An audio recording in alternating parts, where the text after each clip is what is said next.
This week, a stroll through the library may provide you with some insights into the life in the Orient.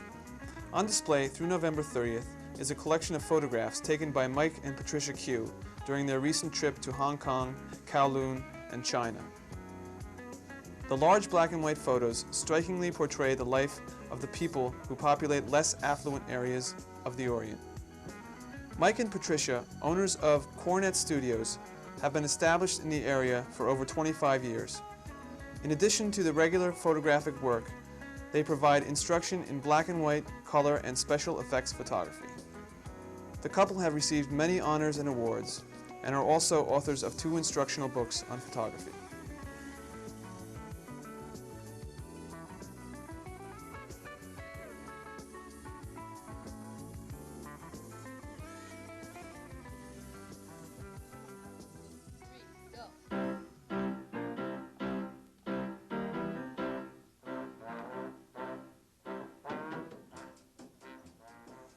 It's that time of year again. The 6th annual Kids Talent Show auditions will be held at the library on Monday, November 30th from 6 to 9 p.m. and Tuesday, December 1st from 3 to 5 p.m. and from 6 to 9 p.m. Sign up now in person or call 254-1220 extension 15 for auditions. Children of any age are invited to sing, dance, play an instrument, or share another talent. The dress rehearsal is December 10th at 6 p.m., with the talent show itself taking place on Saturday, December 12th at 2 p.m. The entire show will be videotaped and shown live over Channel 8. Check the December Channel 8 cable schedule for subsequent showing dates.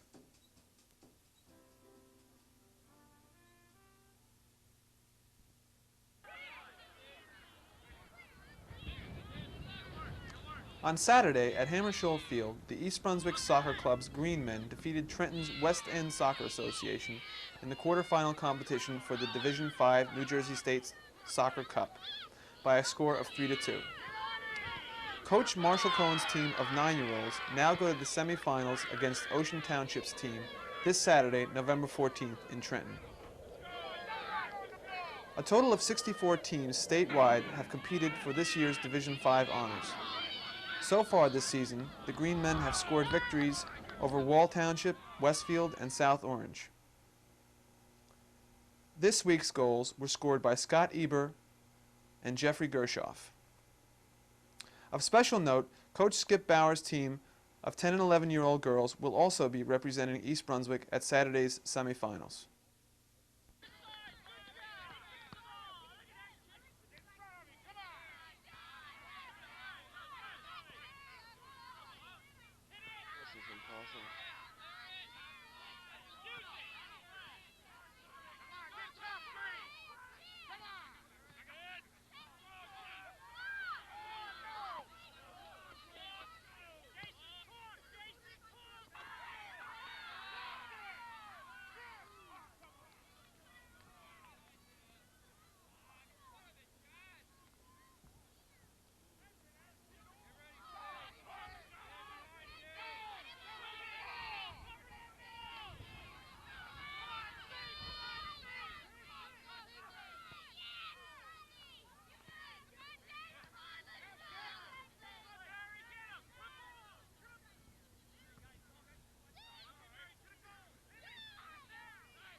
Oranges, look at the camera and smile, fellas. Take it to him! Let's go! Take it to him! Thomas left full. Soccer cup, Carter right half. Go! Is there sound on this? That's it.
The Channel 8 staff wish to congratulate the Green Men on their quarterfinal victory and wish them good luck at the semifinals in Trenton.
This week at the Township Council meeting, the council members discussed the non-binding referendum concerning the Wheelabrator Fry Disposal Center.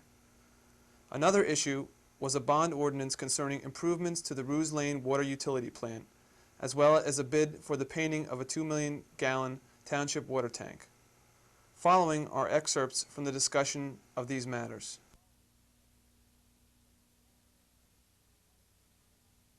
Okay, the next thing on the agenda is non-binding referendum regarding Wheelabrator Fry disposal. Mr. Bush, you have written the ordinance.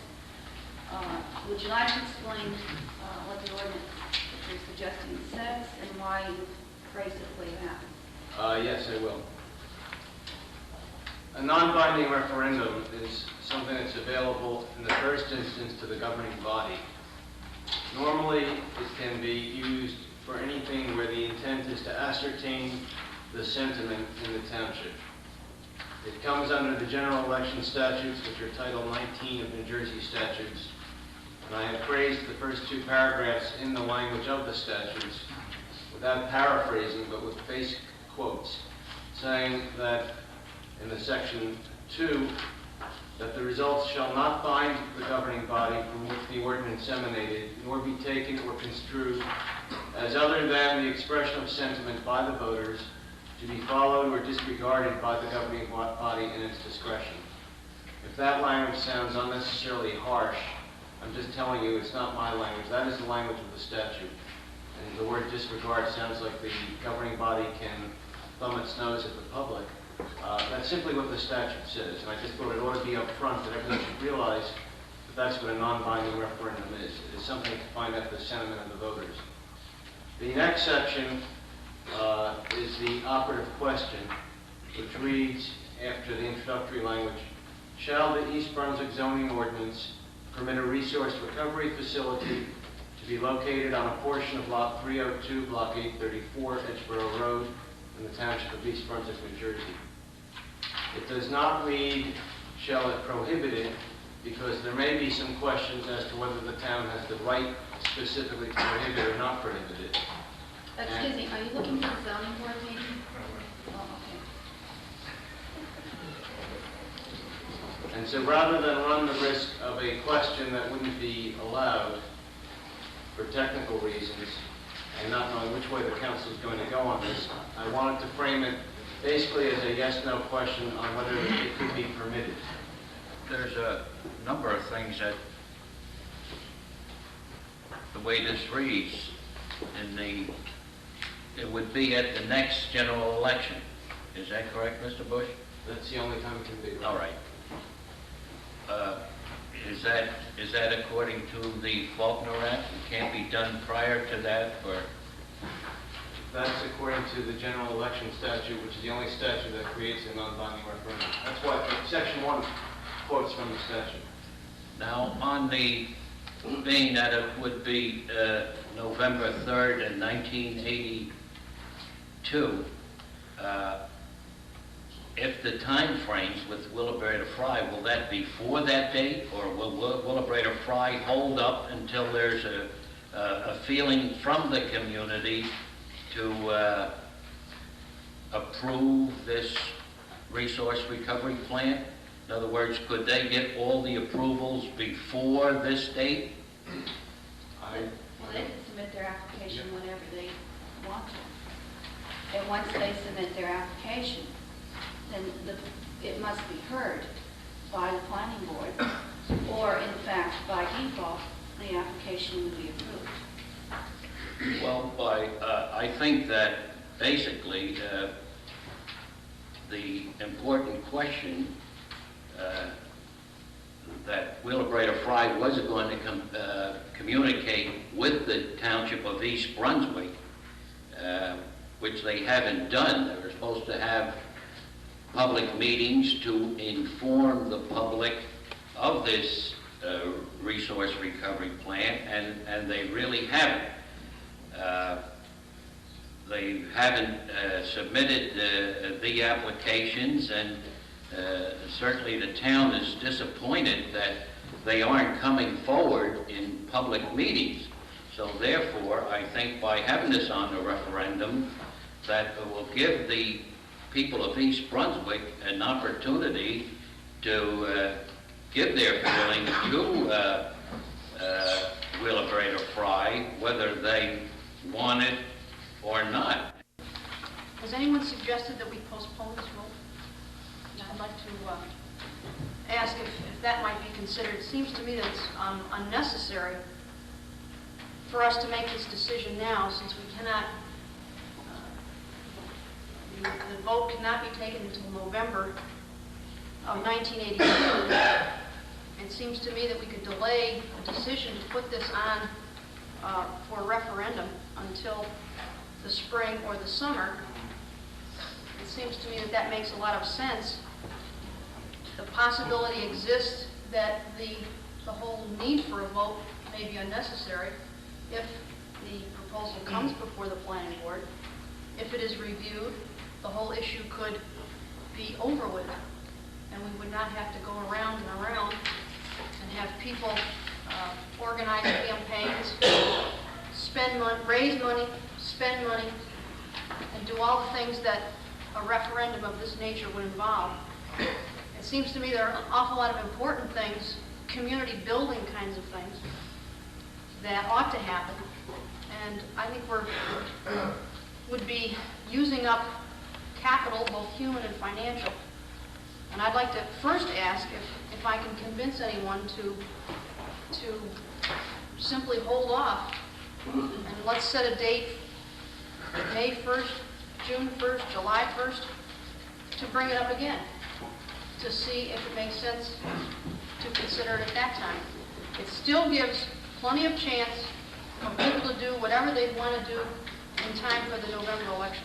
And I don't see where the public interest is being served by voting to put this on the ballot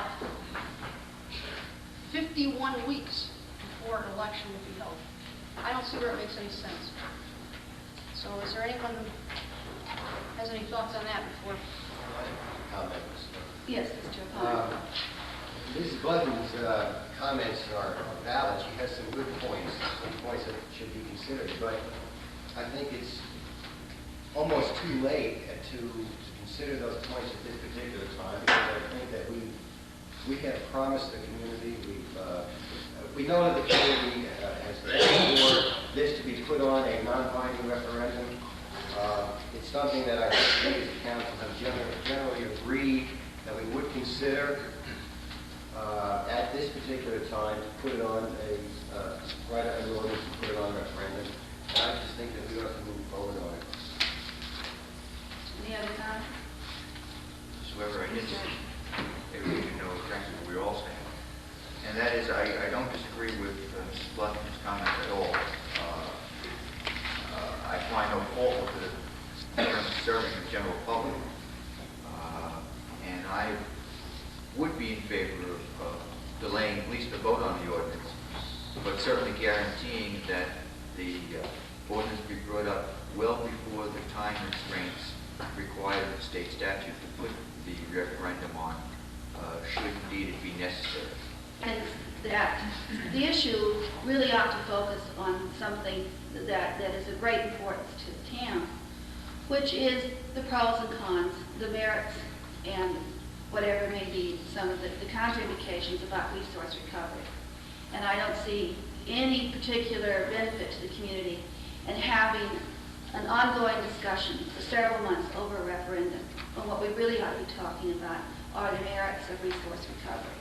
And therefore, just to put that issue to bed, so to speak, I am willing to vote to put it on and have it go on for first reading next week. So I think that we have 3 votes to do that.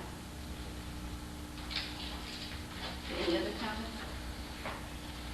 Okay, let's move on then to the bond ordinance regarding the water utility. Mr. Neely, we have a memo from you with the proposal for what you would like to do in terms of maintenance of the water utility. For a number of years, we've recognized that the filter plant on Rouge Lane has rotted, dry rotted because of the condensation collection and with all the filters being in there. So that's one problem that we've known we've had to address. It leaks and it's now in such bad shape that you can't walk on it to repair it when it does leak, so it has to be replaced. That's something that's really important to do, and that was part of the capital budget. The other thing was that the painting of the groundwater storage tank on Tisus Lane, both the interior and exterior, and to install a vortex breaker, something that's been recognized. That tank is now old enough, it's in a position that it should be painted for proper maintenance. My basic question is, so we let it go, so much, what happened? Well, I think you can let it go one more year, but anytime after that you begin to have rust in the water, and you have iron particles in the water, and then you have less quality water, and at the same time you begin to deteriorate the tank. And then you begin to have a problem because you've allowed your capital infrastructure to break down. So that you have to begin to paint it on the inside to protect the quality of water and to protect the structure itself. Any questions on the tank? I have a question. Lou, how do you know that the tank needs painting on the inside? Well, there's a big manhole on the top, and we routinely check it and survey the tank to see, to check the water, check the quality, and check the painting, the interior painting and the steel on the tank. And that's a routine thing we check monthly. Has Hazen and Sawyer made a comment as to when they think the tank should be painted? Yes. And when do they think it should be painted? 2 years ago, they said that that's one of the things. In 1977 Water Master Plan, they listed that as something that needed to be done for maintenance. I believe it was there, and it's been listed as one of the things that should have been done in their monthly consultations with us, that's been recognized. And the Water Management Committee has recognized that for the last year and a half, and it was targeted for this year. Last year it was targeted for this year when we put the capital budget together last year. When was it last painted? It was last painted when it was built in 1965. I have is the emptying of the pond and the carting away the iron oxide is estimated at $20,000. As I recall, that was done several years ago, and it seemed to me I remember that it cost more than that then. Yes, it did. It cost $39,000 at that time, and the reason was that we couldn't shut the tank down, and so it had to be taken away in a slurry mix, and we had to cart it at a distance. What we have now is an opportunity to shut the plant down and allow that to sit for a month, and it will become either a paste form. It is now a paste form that there are 2 ways of dealing with that. The cheapest way, if it can work out, is, as we're suggesting, is we purchase Fairground North. And there's going to be substantial grading that has to do to make soccer fields there. One of the things we're suggesting, and I'm simply suggesting it hasn't been dealt with by the Water Management Committee yet, is to cart that paste to that area, broadcast it in a thin layer over that, and then have it tilled into the soil as a fertilizer. Then when it's graded, that will actually serve as a fertilizer for that field at some time, because it is accepted as the iron oxide in that form. It's an inert material, no dangerous elements in it, so they can't be put there. That's the cheapest way to do it. We can do that with our own truck, and the biggest expense is getting a drag line to drag it out of that pit, which is 12 to 15 feet deep, and move that and haul it over there and broadcast it, and then have it plowed into the soil. That's why it's much cheaper if we can do it that way ourselves. A second way is to haul it to a landfill that is qualified to take it. There are landfills that have been certified by the state that can take this material. And so once it becomes a solid, we can simply take it, put it in our trucks, and cart it there.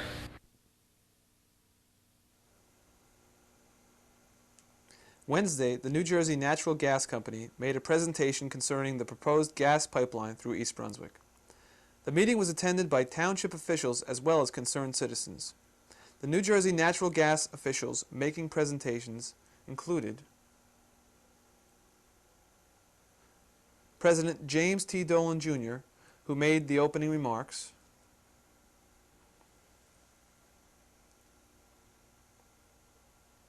Mr. Jack V. Richards, Senior Vice President, spoke on the safety precautions taken when building a gas pipeline.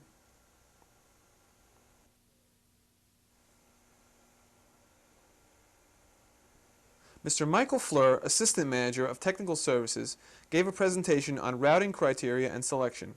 He also gave residents assurances that they would be minimally inconvenienced by pipeline construction in this area. Mr. Philip H. Reardon explained procedures involved in pipeline operation and maintenance.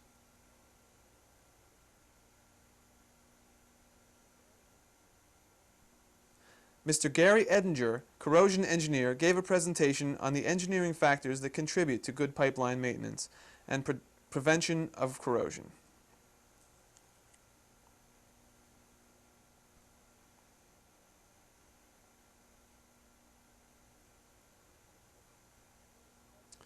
Mr. Benjamin Ye gave a slide presentation on construction procedures.